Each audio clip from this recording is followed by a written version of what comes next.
आज किसानों के आंदोलन का 9वां दिन है और कल दोपहर 2 बजे किसानों और सरकार के बीच तीसरे राउंड की बहुत ही महत्वपूर्ण बातचीत होने वाली है। लेकिन इस बातचीत से पहले ही किसान संगठनों ने 8 दिसंबर को, आप नोट करके रख लीजिए, 8 दिसंबर को भारत बंद का ऐलान कर दिया है। यानी आपका वीकेंड और आने वाला पूरा हफ्ता इस आंदोलन की भेंट चढ़ सकता है, चाहे आप दिल्ली में रहते हैं या फिर भारत के किसी और शहर या किसी और राज्य में रहते हैं तो भी।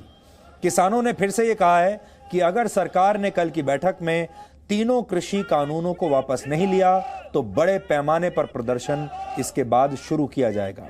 आज पंजाब से डॉक्टरों की एक टीम सिंघू बॉर्डर पहुंची है, जिसने वहां मौजूद प्रदर्शनकारियों की जांच की और डॉक्टरों का कहना है कि इन प्रदर्शनकारियों के बीच कोरोना वायरस अब तेजी से फैल सकता है। गाजीपुर बॉर्डर पर प्रदर्शन कर रहे जिन किसानों की तबीयत बिगड़ गई है, जिनकी तबीयत ठीक नहीं है इस समय, उन तक दवाइयां पहुंचाई जा रही हैं। लेकिन यह समय ऐसा है, आप सब जानते हैं कि ये कोरोना वायरस का समय चल रहा है और प्रदर्शनकारी ना तो मास्क का प्रयोग कर रहे हैं और ना ही सोशल डिस्टेंसिंग वहां पर दिखाई दे रही है, और इसलिए अब बड़े पैमाने पर यहां कोरोना वायरस फैल सकता है। इस प्रदर्शन की वजह से दिल्ली और गाजियाबाद के बीच नेशनल हाईवे 24 बंद है। जम्मू कश्मीर को दक्षिण भारत से जोड़ने वाला देश का सबसे लंबा नेशनल हाईवे 44 भी कई जगहों पर बंद है। बल्लभगढ़ में भी, जो दिल्ली के पास बल्लभगढ़ है, वहां पर भी किसानों के आंदोलन की वजह से कई रास्ते बंद कर दिए गए हैं। टिकरी बॉर्डर पर मौजूद किसानों को दिल्ली में घुसने से रोकने के लिए पुलिस द्वारा वहां सुरक्षा बढ़ा दी गई है और नेशनल हाईवे नंबर 9 जो दिल्ली को उत्तर प्रदेश से जोड़ता है, उसे भी कई जगहों पर बंद कर दिया गया है। इसलिए आने वाले दिनों में अगर आप इन इलाकों में जाने के बारे में सोच रहे हैं तो फिर दोबारा से सोचकर पूरा होमवर्क करके ही अपने घर से निकलिए, क्योंकि आपको रास्ते में या तो ये सड़कें बंद मिल सकती हैं या आपको लंबे जैम्स, ट्रैफिक जैम मिल सकते हैं। मशहूर अमेरिकी लेखक मार्क ट्वेन ने एक बार कहा था कि जब तक सच अपने जूते पहन रहा होता है तब तक झूठ आधी दुनिया का चक्कर लगा चुका होता है। मार्क ट्वेन ने यह बात करीब 125 साल पहले कही थी, लेकिन इन 100 वर्षों में दुनिया बहुत बदल चुकी है और आज के दौर में जितनी देर में सच अपने जूते के फीते बांधता है तब तक झूठ दुनिया के 2-3 चक्कर लगा चुका होता है। यानी आधी दुनिया नहीं, बल्कि अब जो झूठ है वो तब तक दुनिया के ही 2-3 चक्कर लगा लेता है। और अगर ये झूठ नफरत के कंधों पर सवार हो तो इसकी रफ्तार किसी सुपरसोनिक मिसाइल से भी तेज हो जाती है। यानी झूठ में नफरत वाले बूस्टर इंजन आजकल लग चुके हैं। पिछले महीने 30 नवंबर को डीएनए में रात 9 बजे हमने आपको दिल्ली के सिंघू बॉर्डर पर खड़े एक ट्रैक्टर की तस्वीरें दिखाई थी, जिस पर खालिस्तान जिंदाबाद के नारे लिखे हुए थे और AK-47 राइफल का एक चित्र बना हुआ था। हमने इसी दौरान आपको प्रदर्शन में शामिल एक प्रदर्शनकारी का बयान भी सुनाया था, जो ये कह रहा था कि जो हाल इंदिरा गांधी का हुआ था वही हाल प्रधानमंत्री नरेंद्र मोदी का करेंगे अगर उनकी बातें नहीं मानी गई तो। फिर भी हमें एक बार को तब ये लगा था कि इस आंदोलन में खालिस्तान की एंट्री तो हो गई है, लेकिन नफरत वाली इस मिसाइल की रफ्तार शायद ज्यादा नहीं होगी और ये लंबा सफर तय नहीं कर पाएगी। हो सकता है कि प्रदर्शनकारियों में कुछ लोग ऐसे रहे हों जो कि खालिस्तान के साथ सिंपैथी रखते हैं, जो खालिस्तान के समर्थक हों। लेकिन इस खबर को दिखाने के सिर्फ 15 घंटे के अंदर ही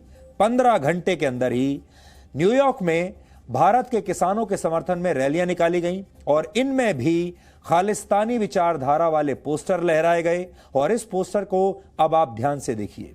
इस पर इंदिरा गांधी और प्रधानमंत्री मोदी की तस्वीर लगी हुई है और इस पर लिखा है कि 1984 में इंदिरा गांधी ने जो गड़बड़ की तो वो चली गई। ये सिर्फ समय की बात है, जो मोदी को भी समझ में आ जाएगा। ये देखिए, ये लिखा हुआ है। एक तरफ इंदिरा गांधी की तस्वीर है, एक तरफ नरेंद्र मोदी की तस्वीर है। एक के नीचे 1984, दूसरे के नीचे वर्ष 2020 लिखा है और इसमें लिखा है कि इंदिरा गांधी का जो हश्र हुआ, Indira Gandhi messed up and she paid for it. ये देखिए लिखा है, she messed, she is gone, it's just matter of time, the other one is going to realise it soon. यानी मोदी को भी यह बात बहुत जल्दी समझ में आ जाएगी कि इंदिरा गांधी ने क्या गलती की थी। यानी जो बात भारत में यहां दिल्ली के पास जो प्रदर्शनकारी कह रहा था, उस प्रदर्शनकारी ने क्या कहा था वो भी आज हम आपको एक बार फिर से सुनवाएंगे, लेकिन वही बात 15 घंटे के बाद न्यूयॉर्क में भी कही जा रही है। 1984 में इंदिरा गांधी की उन्हीं के सुरक्षा कर्मियों द्वारा गोली मारकर हत्या कर दी गई थी, आपको यह बताने की जरूरत नहीं। जाहिर है इस पोस्टर के जरिए प्रधानमंत्री मोदी को भी उसी तरह से जान से मारने की धमकी दी गई है। इतना ही नहीं, इस रैली में खालिस्तान के झंडे भी लहराए गए। खालिस्तान की जो भाषा 30 तारीख को दिल्ली में बोली गई, वही न्यूयॉर्क के इन पोस्टर्स पर भी लिखी हुई है। यहां देख लीजिए, खालिस्तान लिखा हुआ है इस पोस्टर पर। आपको न्यूयॉर्क में खालिस्तान समर्थकों द्वारा निकाली गई रैलियां और दिल्ली में देश के प्रधानमंत्री को दी गई धमकी को अब एक साथ जोड़कर सुनना चाहिए।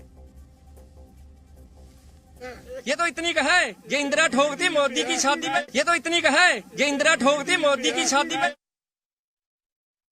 ये तो इतनी का है, ये इंदिरा ठोकती मोदी की शादी में। ये तो इतनी का है, ये इंदिरा ठोकती मोदी की शादी में। ये तो इतनी का है, ये इंदिरा ठोकती मोदी की शादी में। ये तो इतनी का है, ये इंदिरा ठोकती मोदी की शादी में। यानी दिल्ली में खड़े एक ट्रैक्टर पर नफरत वाली जो बातें लिखी थी, उन्हें न्यूयॉर्क तक पहुंचने में 15 घंटे का समय भी नहीं लगा। न्यूयॉर्क में ये रैलियां 1 दिसंबर की दोपहर को निकाली गई। एक ट्रैक्टर की औसत स्पीड 25 किलोमीटर प्रति घंटा होती है। अगर कोई इस ट्रैक्टर को नॉन स्टॉप चलाकर न्यूयॉर्क ले जाए तो उसे 19.5 दिन का टाइम लगेगा। लेकिन खालिस्तान वाली ये नफरत किसी हवाई जहाज की रफ्तार से सिर्फ 15 घंटों में दिल्ली से न्यूयॉर्क तक पहुंच गई। वैसे नॉन स्टॉप फ्लाइट दिल्ली से न्यूयॉर्क पहुंचने में 15.5 घंटे का समय लेती है, लेकिन खालिस्तान की विचारधारा इससे भी आधा घंटा पहले ही न्यूयॉर्क पहुंच गई। इस आंदोलन को खालिस्तानी विचारधारा के लोग कैसे हाईजैक कर रहे हैं, उसका एक और सबूत आज हमारे पास है। कल रात को जब हमारी रिपोर्टिंग टीम इस आंदोलन की कवरेज कर रही थी, तो इस दौरान एक बार फिर खालिस्तान का जिक्र आया, और कल रात को खालिस्तान के बारे में क्या कहा गया वो भी आप सुनिए। सुप्रीम कोर्ट कहता है खालिस्तान बोल लो, कोई उसमें तो वो नहीं है, बोले सभी को आजादी है। खालिस्तान कब मांगना शुरू हुआ?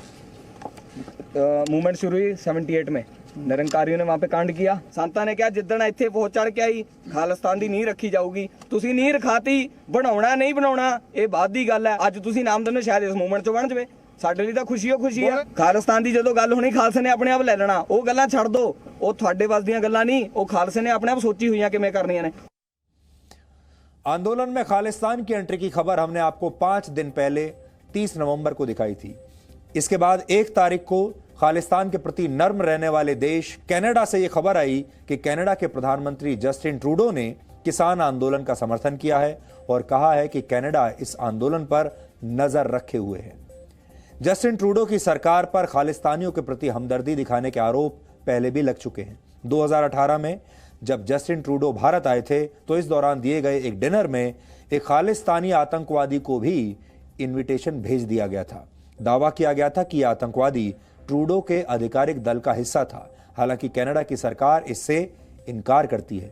लेकिन कनाडा के वैंकूवर शहर में भी एक और रैली निकाली गई है, जिसमें भारत की सरकार का विरोध किया गया है। प्रधानमंत्री मोदी के खिलाफ आपत्तिजनक भाषा का प्रयोग किया गया है। यहां तक भी ठीक था, लेकिन इस रैली में खालिस्तान के झंडे लहराए गए और खालिस्तान के समर्थन में खुलकर नारे भी लगाए गए। इस रैली में मौजूद कुछ लोगों ने जो नारा लगाया वो बहुत गंभीर है, और ये नारा था, भिंडरवाला की सोच से डरा देंगे ठोक के। तो यहां पर भी भिंडरवाले का नाम लिया गया है, खालिस्तान का नाम लिया गया है।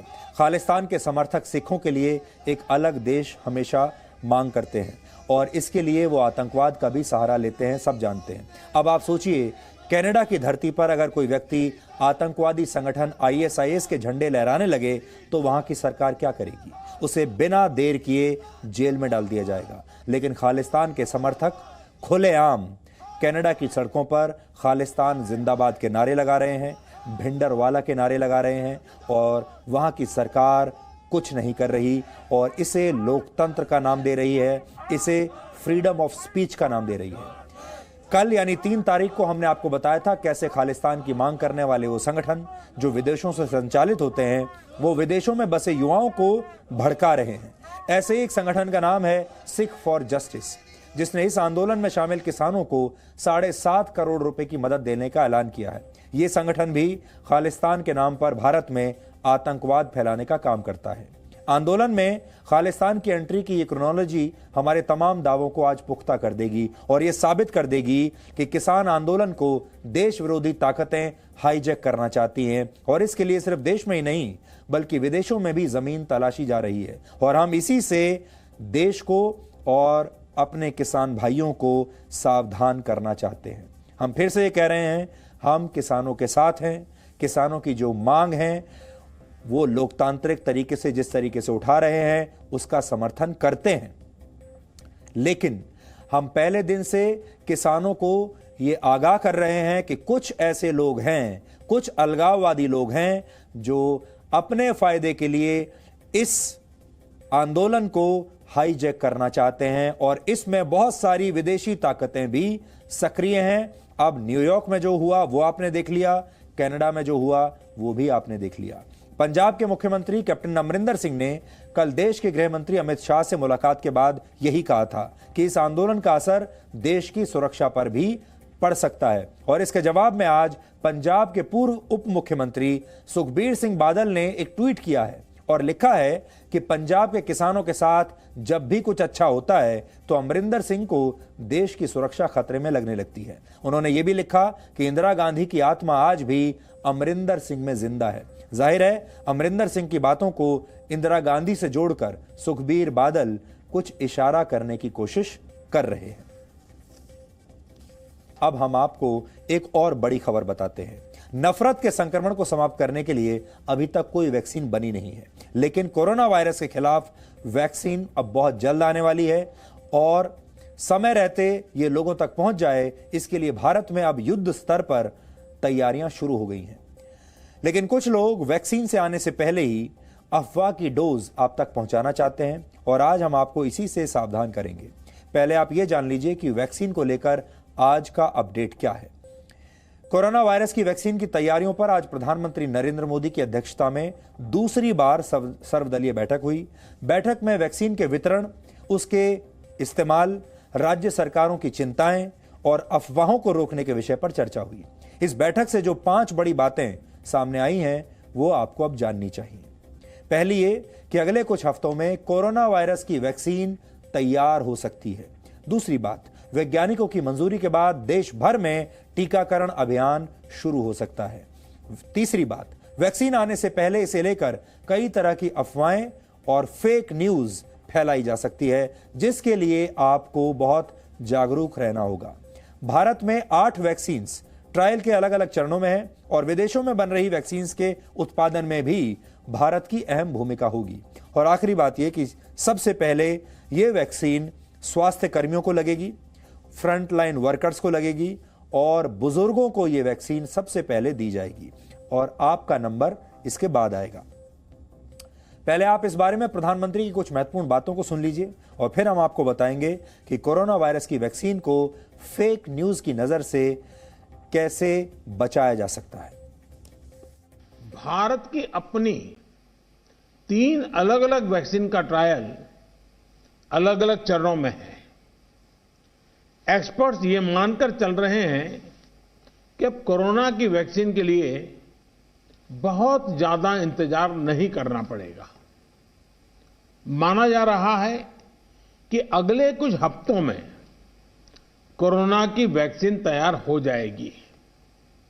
जैसे ही वैज्ञानिकों की हरी झंडी मिलेगी, भारत में टीकाकरण अभियान शुरू कर दिया जाएगा।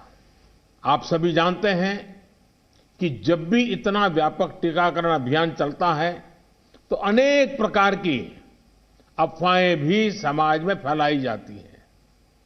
ये अफवाहें जनहित और राष्ट्रहित दोनों के विरुद्ध होती हैं।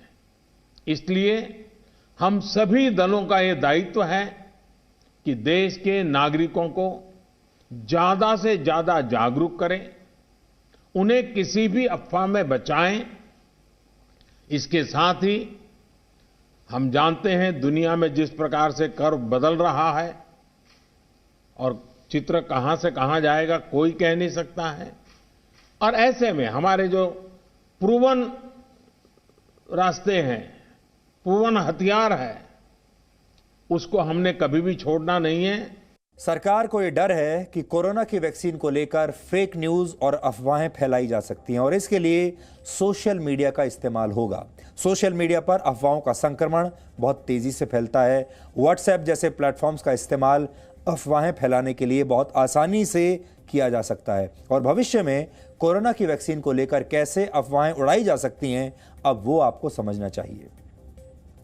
वैक्सीन पर आधिकारिक बयानों के वीडियोस को टेक्नोलॉजी की मदद से ऐसे वीडियोस में बदला जा सकता है जिससे लोगों में पैनिक फैल जाए, डर फैल जाए, और ऐसे वीडियोस को मॉर्फ किया जा सकता है या फिर इसके लिए डीप फेक टेक्नोलॉजी का इस्तेमाल हो सकता है। मसलन किसी अधिकारी, सरकारी अधिकारी या मंत्री के वीडियो में बयान को बदल कर दिखाया जा सकता है। उदाहरण के लिए किसी सरकारी अधिकारी की आवाज के सैंपल को लेकर आर्टिफिशियल इंटेलिजेंस की मदद से इसी अधिकारी की आवाज में ही एक झूठा बयान गढ़ा जा सकता है और फिर उस बयान का इस्तेमाल अधिकारी के बोलते हुए चेहरे के साथ किया जा सकता है और आपको पता भी नहीं चलेगा। आपको लगेगा ये आवाज असली है। वैक्सीन पर झूठ और गलत दावे करने वाले मैसेजेस वायरल किए जा सकते हैं। इसके जरिए लोगों को वैक्सीन के बारे में आधी अधूरी और गलत जानकारियां दी जा सकती हैं, जैसे कि कहा जा सकता है कि इस वैक्सीन के साइड इफेक्ट्स हो रहे हैं, ये वैक्सीन आपको कोई ना कोई नुकसान पहुंचा सकती है, बहुत तरह की बातें हो सकती हैं। आपने देखा होगा कोरोना वायरस जब फैल रहा था हमारे देश में तब भी ऐसा हुआ था। पुरानी तस्वीरें दिखाकर, पुराने वीडियोस दिखाकर भी वैक्सीन पर फेक न्यूज फैलाई जा सकती है। इसके अलावा विदेशी कंपनियों को फायदा पहुंचाने की भी कोशिश की जा सकती है। विज्ञापनों या दूसरे माध्यमों से भ्रम फैलाकर यह साबित करने की कोशिश हो सकती है कि उनकी वैक्सीन हमारी वैक्सीन से ज्यादा बेहतर है, आप अपनी स्वदेशी वैक्सीन मत लगवाइए और विदेशी वैक्सीन को ही लगवाइए। यह सब प्रोपेगेंडा हो सकता है आगे चलकर। हम ऐसा क्यों कह रहे हैं, इसके लिए आपको कुछ उदाहरण देखने चाहिए। वर्ष 1978 में जब भारत में बड़े पैमाने पर पोलियो का टीका लगाने का काम शुरू हुआ तो एक खास धर्म के लोगों के बीच यह अफवाह फैला दी गई थी कि उनके बच्चे इससे हमेशा के लिए दिव्यांग हो जाएंगे या बीमार पड़ जाएंगे। इसी तरह से की अफवाहें रोटा वायरस के टीकाकरण अभियान के दौरान भी उड़ाई गई थी। तब ऐसा झूठ फैलाया गया कि इस वैक्सीन को लगवाने वाले लोगों की आने वाली नस्लें भी खराब हो सकती हैं, जबकि ऐसा कुछ नहीं था। आपको याद होगा इसी साल अप्रैल में जब मध्य प्रदेश के इंदौर में स्वास्थ्य कर्मियों और पुलिस की टीम कोरोना टेस्ट करने के लिए वहां पहुंची थी तो कुछ लोगों ने उन पर हमला कर दिया था, पत्थर फेंकने शुरू कर दिए थे और तब इलाके में लोगों के बीच ये अफवाह फैला दी गई कि उन्हें जबरन उनके घर से उठाकर कहीं बंद कर दिया जाएगा और इसके बाद वो कोरोना वायरस का शिकार हो जाएंगे। उस समय कानपुर में भी और भी बहुत सारी जगह इसी तरह की अफवाहें फैल गई थी और लोगों ने स्वास्थ्य कर्मियों के ऊपर पत्थरबाजी करना शुरू कर दिया था, उन्हें वहां से भगाना शुरू कर दिया था। बहुत सारे स्वास्थ्य कर्मियों की तब पिटाई हुई थी क्योंकि उस समय फेक न्यूज फैला दी गई थी, अफवाहें फैला दी गई थी जो कि सच नहीं थी। अब जब वैक्सीन आएगी इस समय भी ये सारी बातें दोबारा से हो सकती हैं। वैक्सीन के नाम पर कैसे कुछ अपराधी दुनिया भर के लोगों को ठग सकते हैं, इस पर इंटरपोल ने एक रिपोर्ट जारी की है जिसमें लिखा है कि वैक्सीन के आने से पहले ही दुनिया भर के आपराधिक संगठन सक्रिय हो सकते हैं। इस तरह के अपराधी वैक्सीन की सप्लाई चेन्स को भी प्रभावित कर सकते हैं। फेक वेबसाइट्स और झूठे दावों के जरिए भी आम लोगों को गुमराह किया जा सकता है। बाजार में कई तरह की नकली वैक्सीन भी आ सकती हैं। यानी सरकार के लिए करोड़ों लोगों तक असरदार वैक्सीन को पहुंचाना ही सिर्फ अकेली चुनौती नहीं है, बल्कि अफवाहों को बेअसर करना भी सरकार के लिए एक बड़ी चुनौती है। आज ये सारी बातें हम आपको इसलिए बता रहे हैं ताकि आप इन अफवाहों को लेकर, इस फेक न्यूज को लेकर इस बार पहले से ही सावधान रहें और कोई भी व्हाट्सएप मैसेज आपके पास आए, फेसबुक पर कोई चीज़ आए या कहीं और से भी आए तो 1000 बार पहले उसे वेरीफाई कीजिए और वेरीफाई करने के बाद ही अपने किसी दोस्त को आगे फॉरवर्ड कीजिए। या हम तो ये कहेंगे कि जब तक आप वेरीफाई नहीं कर लेते, आपको कोई भी मैसेज किसी को आगे फॉरवर्ड नहीं करना चाहिए। वैक्सीन आने के बाद आप कोरोना वायरस से तो बच जाएंगे, लेकिन अफवाहों के वायरस से बचने के लिए आपको अपने स्तर पर भी बहुत कोशिश करनी होगी। और इसका सबसे आसान तरीका है कि आप गांधी जी के 3 बंदरों से प्रेरणा ले लें। गांधी जी का पहला बंदर यह संदेश देता है कि बुरा मत देखो, यानी कोरोना वैक्सीन पर किसी भी तरह के झूठ और अफवाहों के झांसे में ना आए। पहले हर बात की अपने ही स्तर पर पुष्टि करें, आधिकारिक बयानों से इसका मिलान करें और उसके बाद ही आप किसी संदेश को दूसरे तक फॉरवर्ड करें। ऐसा करके आप अफवाहों के फैलने की चेन को तोड़ सकते हैं। गांधी जी का दूसरा बंदर कहता है बुरा मत सुनो, यानी आप वैक्सीन पर ऐसी किसी भी जानकारी को ना सुने जो गलत हो सकती है। आप अपने कानों पर हाथ रख लें। ऐसा करके आप अफवाहों को बिना सुने उन्हें फैलने से रोक सकते हैं। गांधी जी का तीसरा बंदर कहता है बुरा मत बोलो, यानी आपने अगर किसी अफवाह के बारे में सुना भी है तो आप उसे आगे किसी और को ना बताएं। और ऐसा करके आप अफवाह को अपने तक ही सीमित रख सकते हैं और फिर उसे फैलने से रोक सकते हैं। हालांकि कोरोना वैक्सीन पर अफवाहों से लोगों को बचाने के लिए सरकार भी एक व्यवस्था बना रही है। केंद्र सरकार ने कोविन नाम का एक डिजिटल प्लेटफॉर्म बनाने की योजना बनाई है। इस डिजिटल प्लेटफॉर्म पर लोगों को वैक्सीन से जुड़ी सभी जानकारियां मिलेंगी, जैसे वैक्सीन किस कंपनी ने बनाई है, किन लोगों को वैक्सीन पहले मिलेगी, किन इलाकों में टीकाकरण अभियान कब शुरू होगा। ये सभी जानकारियां इस प्लेटफॉर्म पर आपको आसानी से मिल जाएंगी। इसकी मदद से आप अफवाहों को लेकर भी जागरूक हो सकेंगे। कि हम इसके लिए डिजिटल प्लेटफॉर्म यूज करेंगे, उसका नाम है कोविन। कोविड को विन करना है, उस नाम पे डिजिटल प्लेटफॉर्म बनाया गया है, जिससे कि व्यक्तियों को जब वैक्सीन लगेगा तो उनको सूचित किया जाएगा एसएमएस के द्वारा, नहीं तो वर्ड ऑफ माउथ से बताया जाएगा कि आपने किस दिन कहां पे टीका लगाने के लिए आना है। तो ये व्यवस्था सुनिश्चित की जाएगी टेक्नोलॉजी के जरिए से, बेस्ड ऑन एक्सपीरियंस, कि आप इस दिन यहाँ पे आइए, इस फैसिलिटी पे आइए, सब सेंटर पे आइए या पीएचसी में आइए, या फिर एक कम्युनिटी में बूथ लगा है इलेक्शन बूथ की तरह, आप उस दिन वहां आइए, सोशल डिस्टेंस मेंटेन होके क्यू लगेगा और आपको चिन्हित किया जाएगा, आपको टीका लगेगा और आपको एक सर्टिफिकेट मिलेगा। फिर कहा जाएगा कि 4 हफ्ते बाद आपने फिर इस जगह पे आना है, क्योंकि लगता है कि जितने वैक्सीन हमें दिखाई दे रहे हैं वो 2 डोज लगे, लगभग 28 दिन या 1 महीने के अंतराल पे। तो ये भी इस तरह से बताया जाएगा।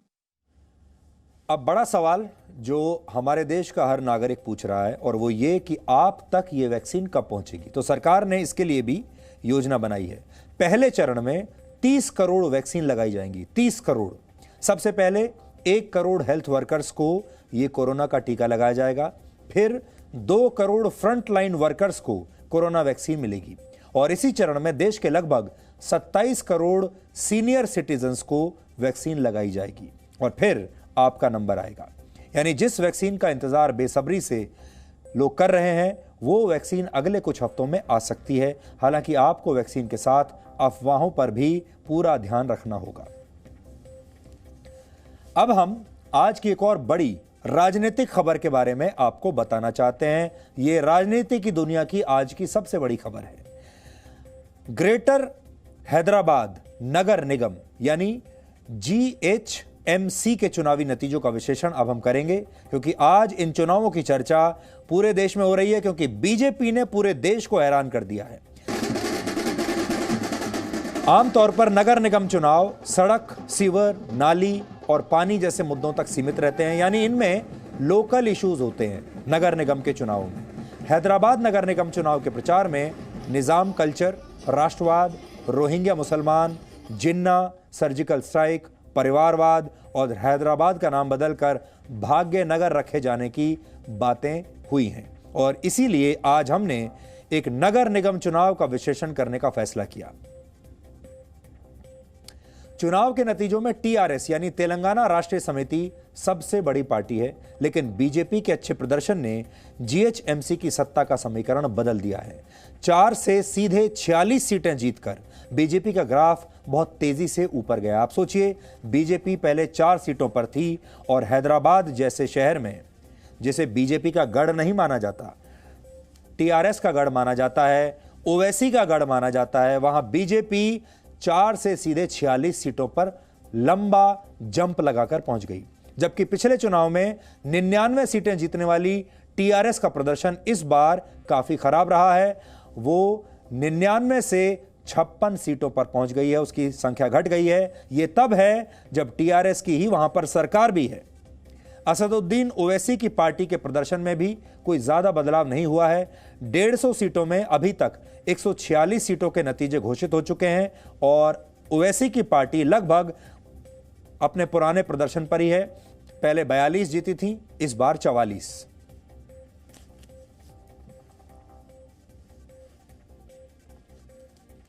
इस चुनाव में बीजेपी भले ही हैदराबाद में अपना मेयर नहीं बना पाएगी, लेकिन वर्ष 2023 के तेलंगाना विधानसभा चुनाव के लिए यह प्रदर्शन बीजेपी को नई ऊर्जा देगा और बंगाल के चुनाव के लिए भी बीजेपी ने पूरे देश को एक संदेश दे दिया है कि बीजेपी अगर ये काम हैदराबाद के लोकल चुनाव में कर सकती है तो फिर ये काम बंगाल में भी हो सकता है, पश्चिम बंगाल में भी हो सकता है। चुनाव के प्रचार के दौरान जो मुद्दे और शब्द सामने आए थे, अब उनके बारे में देखिए क्या था। सबसे पहले बात चार मीनार और भाग्य लक्ष्मी मंदिर की करते हैं। यह मंदिर हैदराबाद की मशहूर चार मीनार के पास है। गृह मंत्री अमित शाह जब चुनाव प्रचार करने पहुंचे तब सबसे पहले वो इसी भाग्य लक्ष्मी मंदिर गए। ऐसी मान्यता है कि इसी मंदिर के नाम पर ही हैदराबाद का नाम पहले भाग्यनगर था। यानी शुरू में ही यह कह दिया गया कि यह चुनाव हैदराबाद वर्सेस भाग्यनगर के मुद्दे पर है। चुनाव प्रचार के दौरान उत्तर प्रदेश के मुख्यमंत्री योगी आदित्यनाथ ने हैदराबाद का नाम बदलकर भाग्यनगर किए जाने की बात कही। योगी के इस बयान पर ओवैसी ने यह धमकी दी थी कि ऐसा करने वालों की नस्लें खत्म कर दी जाएंगी। वर्ष 2013 में असदुद्दीन ओवैसी के भाई अकबरुद्दीन ओवैसी ने भी धमकी देते हुए यही कहा था कि अगर 15 मिनट के लिए पुलिस को हटा लिया जाए तो वो सबको देख लेंगे। ये उसी का जवाब था। प्रचार के दौरान बीजेपी ने निजाम संस्कृति खत्म करके हैदराबाद को एक मिनी इंडिया बनाने की बात कही, जिसका मतलब है कि हैदराबाद को एक ऐसे शहर में बदला जाएगा जो शहर सबका हो, अखिल भारतीय हो। किसी एक संस्कृति या किसी एक धर्म के लोग शहर को अपनी प्राइवेट प्रॉपर्टी न समझें। जिस तरह दिल्ली और बेंगलुरु जैसे शहरों का विकास हुआ है, उसी तरह विकास का सपना हैदराबाद को दिखाया गया। निजाम संस्कृति का आरोप सिर्फ ओवैसी की पार्टी पर नहीं बल्कि टीआरएस पर भी है।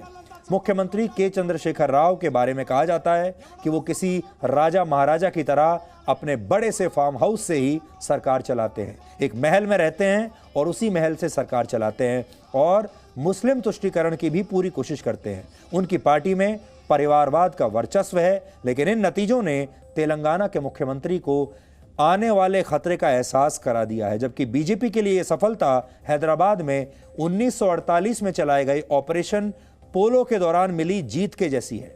उस जमाने में भारतीय सेना ने हैदराबाद को निजाम शाही से आजाद करवाया था। बीजेपी के जिस चुनावी ऑपरेशन पोलो की बात हमने की, उसे समझने के लिए आपको वर्ष 1947 में वापस आज फ्लैशबैक में हम लेकर चलेंगे।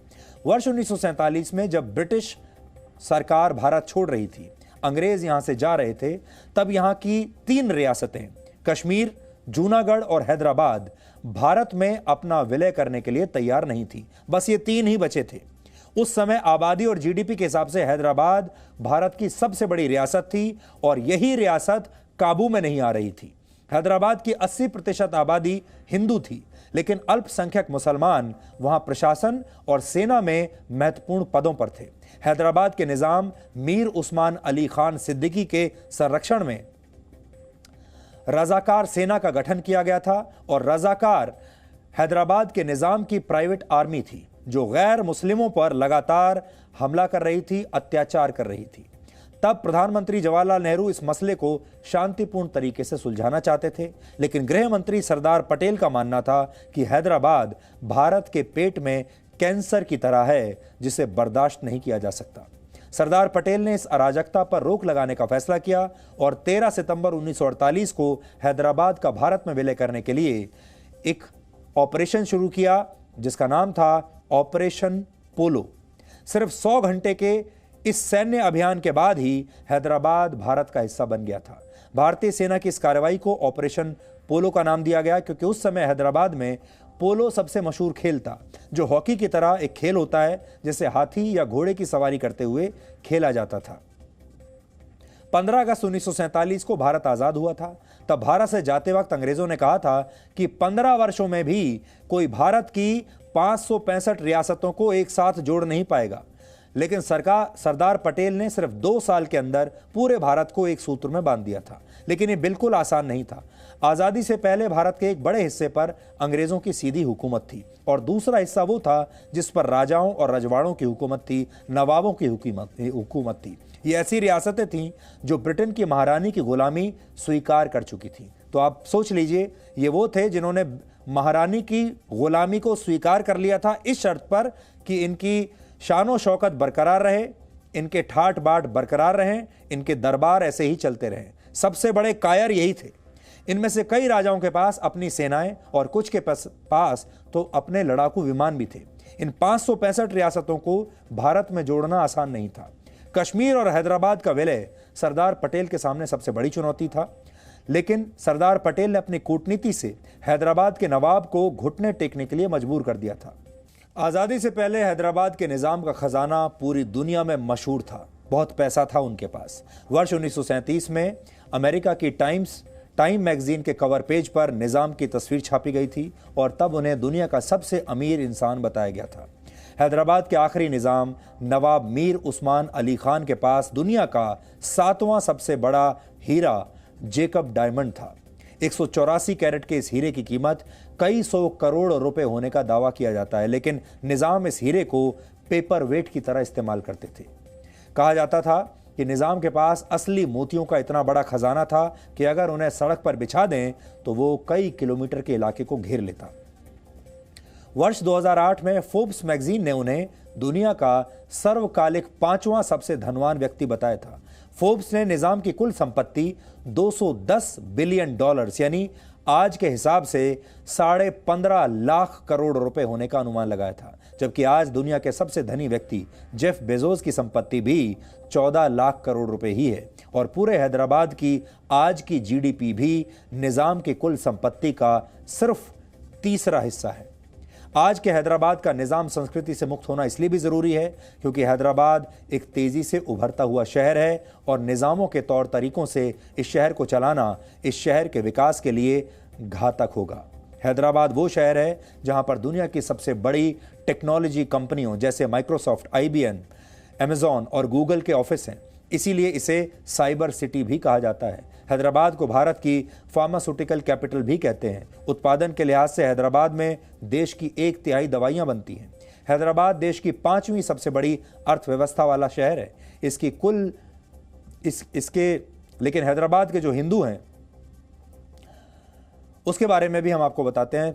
देश का 5वां सबसे अमीर शहर हैदराबाद है और कुल जीडीपी लगभग 5.5 लाख करोड़ रुपए है।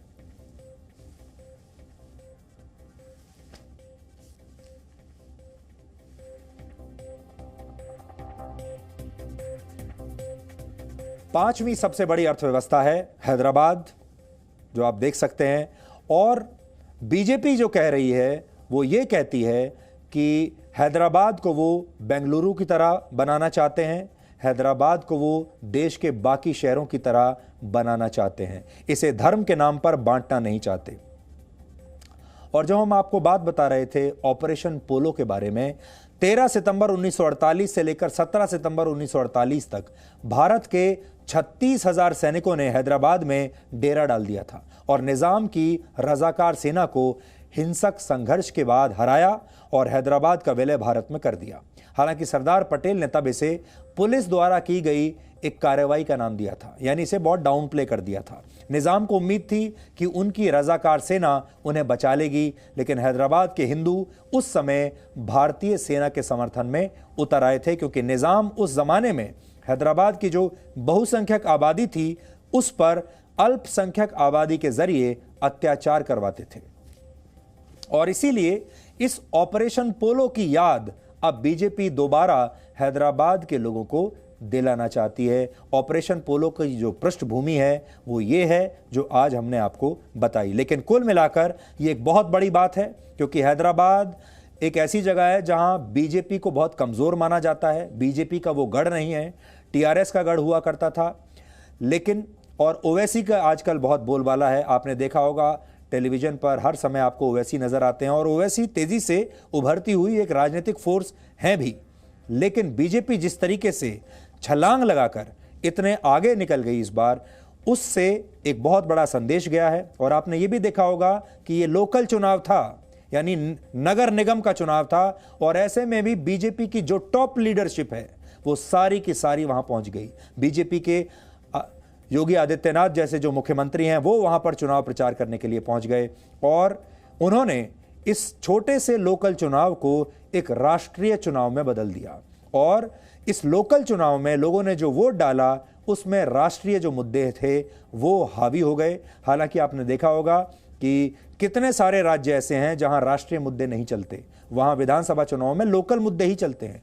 लेकिन हैदराबाद के लोकल चुनाव में भी लोकल मुद्दे नहीं चले और राष्ट्रीय मुद्दे चल गए। इसलिए बीजेपी की इस जीत को बहुत एक बड़ी उपलब्धि माना जाना चाहिए। और अब इससे बीजेपी ने बंगाल के लिए जो ट्यून है उसे सेट कर दिया है। ये सारे नतीजे देखने के बाद आज जो सबसे ज्यादा बेचैन अगर कोई नेता होगा तो वो होंगी पश्चिम बंगाल के मुख्यमंत्री ममता बनर्जी। अब हम आपको उदासी, अकेलेपन और उम्मीद की एक ऐसी कहानी दिखाएंगे जो आपको जीवन के प्रति एक नया नजरिया देगी। ये कहानी दुनिया के सबसे अकेले और उदास हाथी और अब उसे मिले नए साथी की है। इस हाथी का नाम है कावा। यह हाथी पाकिस्तान में इस्लामाबाद के एक चिड़ियाघर में पिछले 35 वर्षों से बंद रहा। दुनिया इसे वर्ल्ड्स लोनलीएस्ट एलिफेंट यानी दुनिया का सबसे अकेला और उदास हाथी कहकर बुलाती है।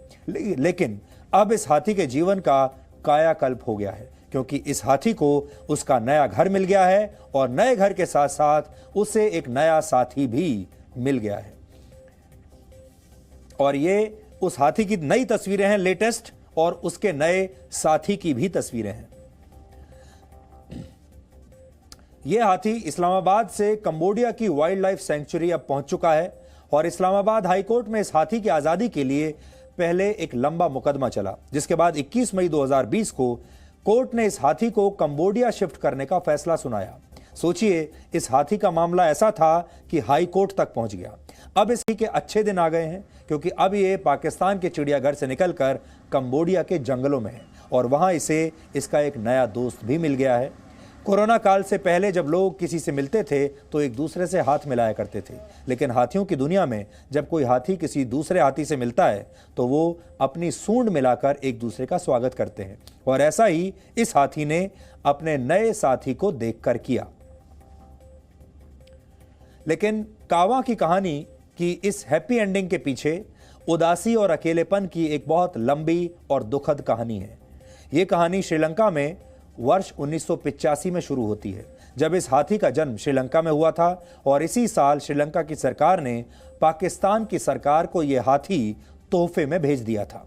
हालांकि इसके पीछे पाकिस्तान के एक तानाशाह की जिद थी, जिसने इस हाथी से उसके जीवन के 35 साल छीन लिए। इस तानाशाह का नाम था जनरल जियाउल हक, जो पाकिस्तान के राष्ट्रपति थे।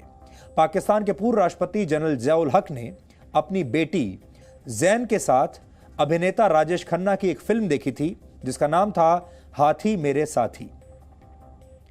यह फिल्म इंसान और हाथी के प्यार भरे रिश्तों पर आधारित थी। आपने भी देखा होगा इस फिल्म को, शायद भारत में बड़ी सुपरहिट फिल्म थी ये। इस फिल्म को देखने के बाद ही जियाउल हक की बेटी ने यह जिद की कि उसे भी एक ऐसा ही हाथी चाहिए। बेटी की जिद के बारे में जब जियाउल हक ने श्रीलंका की सरकार को बताया तो श्रीलंका की सरकार ने पाकिस्तान को तोहफे में यह हाथी दे दिया। पाकिस्तान पहुंचने के बाद यह हाथी सबसे पहले जनरल जियाउल हक के घर ले जाया गया, जहां उसकी बेटी ने इसके साथ कुछ समय बिताया। अब तक सब कुछ ठीक ठाक था, जैसे इंटरवल से पहले किसी फिल्म में होता है। लेकिन फिल्म के विपरीत इंसानों और इस हाथी का यह रिश्ता ज्यादा लंबा नहीं चला। जनरल जियाउल हक की बेटी इस हाथी से बोर हो गई और इस हाथी को बाहर का रास्ता दिखा दिया गया। यह इस कहानी का इंटरवल था। इसके बाद इस हाथी को इस्लामाबाद के एक चिड़ियाघर में भेज दिया गया, क्योंकि पाकिस्तान में यह नियम है कि राष्ट्र प्रमुख को विदेश यात्रा में मिले तोहफों को खजाने में जमा कराना पड़ता है। हाथी क्योंकि जानवर था, इसलिए उसे सरकारी चिड़ियाघर में जमा करा दिया गया। यानी एक तानाशाह की जिद ने हाथी को जंगल से एक जू में कैद कर दिया और यहीं से उसका बुरा समय शुरू हो गया।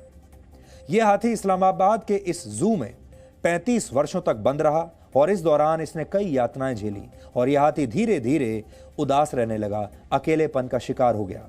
इसकी उदासी को दूर करने के लिए वर्ष 1990 में यानी उसके पाकिस्तान पहुंचने के 5 साल बाद बांग्लादेश से एक हथनी को भी लाया गया जिसका नाम था सहेली। लेकिन चिड़ियाघर में हाथी की देखभाल ठीक ठाक तरीके से, अच्छे तरीके से नहीं की गई। इस वजह से हाथी धीरे धीरे मानसिक रूप से भी बीमार होने लगा। वो डिप्रेशन में चला गया, तनाव में चला गया, जिसके बाद चिड़ियाघर में उसे जंजीरों से बांध दिया गया। वर्ष 2012 में हीट स्ट्रोक यानी भीषण गर्मी में दिल का दौरा पड़ने से जब कांवा की दोस्त सहेली नाम की हथनी की मौत हो गई, तब कांवा और भी ज्यादा अकेला रह गया और पहले से भी ज्यादा उग्र हो गया, क्योंकि अब उसकी सहेली भी जा चुकी थी। अपने साथी की मौत ने उसे पूरी तरह से अकेला कर दिया और वो डिप्रेशन में चला गया। कहते हैं कि हाथियों को सब कुछ याद रहता है, यानी वो कोई बात भूलते नहीं। ऐसा इसलिए होता है क्योंकि हाथियों के मस्तिष्क का टेम्पोरल लोब आकार में बहुत बड़ा होता है और टेम्पोरल लोब ही मस्तिष्क की वो जगह होती है जहां स्मृतियां यानी यादें जमा होती हैं। और कावा के साथ भी ऐसा ही हुआ। वो उसके साथ हुई क्रूरता को कभी भूल नहीं पाया और धीरे धीरे उग्र भी होने लगा और उदास भी रहने लगा। पैरों में वर्षों तक बेड़ियां बंधे होने की वजह से उसके नाखून टूट चुके थे। यही नहीं, उसका वजन भी काफी बढ़ गया था।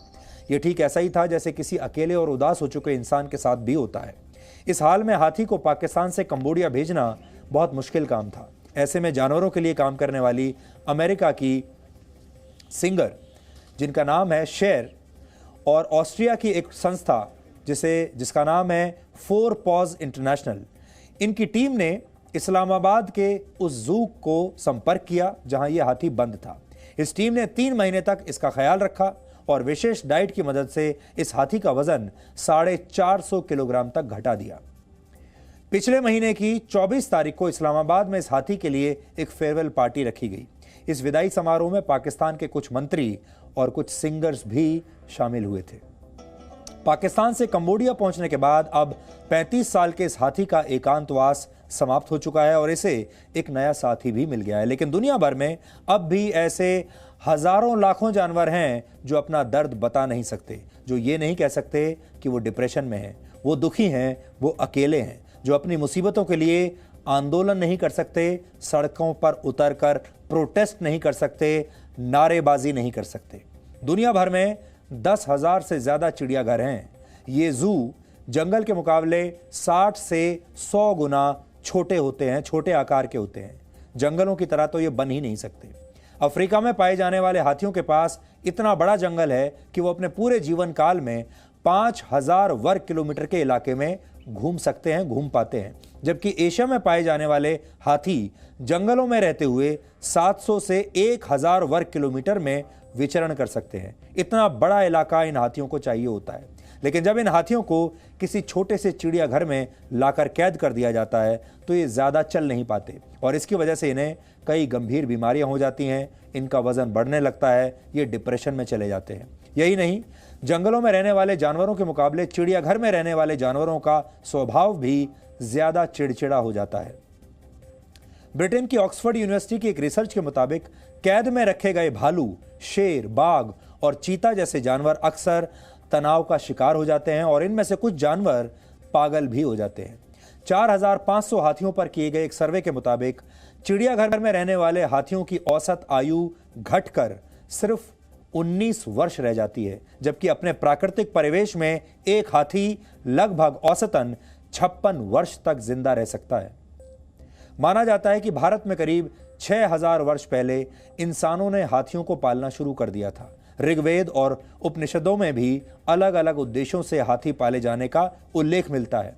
कहा जाता है जब सिकंदर ने भारत पर आक्रमण किया था तो वो ये देखकर हैरान रह गया था कि भारत के सैनिक कितने कुशलता से इतने विशालकाय जानवर को अपने नियंत्रण में कर लेते हैं। सिकंदर के खिलाफ लड़ाई में राजा पोरस ने करीब 200 हाथियों को मैदान में उतारा था और इन हाथियों ने सिकंदर की सेना को बहुत नुकसान पहुंचाया था। चीन क्षेत्रफल में भारत से 3 गुना बड़ा है, लेकिन आज चीन में सिर्फ 250 हाथी ही बचे हैं, जबकि भारत में इस समय हाथियों की संख्या लगभग 30,000 है। पूरी दुनिया में हाथियों को उनके दांतों के लिए मार दिया जाता है और यही वजह है कि अफ्रीका में जितने हाथी रोज पैदा नहीं होते, उससे ज्यादा मार दिए जाते हैं। हालांकि दुनिया के सबसे अकेले और उदास हाथी को अब नया घर और नया साथी मिल चुका है। वो कंबोडिया में अपने जीवन के कुछ आखिरी वर्ष आजाद रहकर बिता सकता है और हम उम्मीद करते हैं कि वो वहां खुश रहेगा। Presenting B News app, available on Google Play and App Store. Download it now.